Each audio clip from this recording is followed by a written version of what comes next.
When I was a kid, my grandmother had this old house in Texas.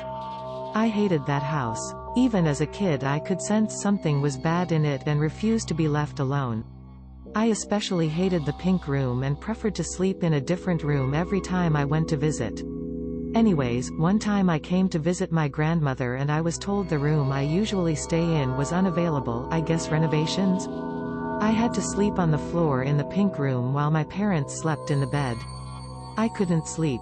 Something felt wrong and I felt like I was being watched.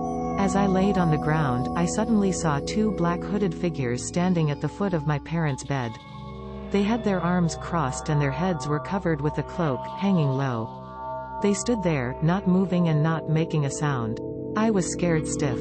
I remember rubbing my eyes thinking I was dreaming or just seeing things, but they were still there. Eventually, I mustered up enough courage to stand up to get to my parents. As I was walking to get to my mom, they disappeared. I got to my mom and woke her up. She asked me what did I want and I just bluntly told her that I think I'm seeing a ghost. Still very tired, she told me to back to bed and just pray. So I did. I went back to my floor and as I sat down they reappeared in front of me.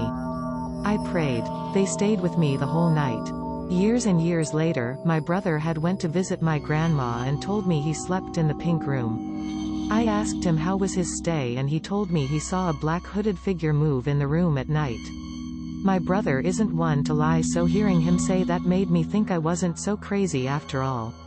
This content was provided by angelotricarico.com. Subscribe to the channel for more.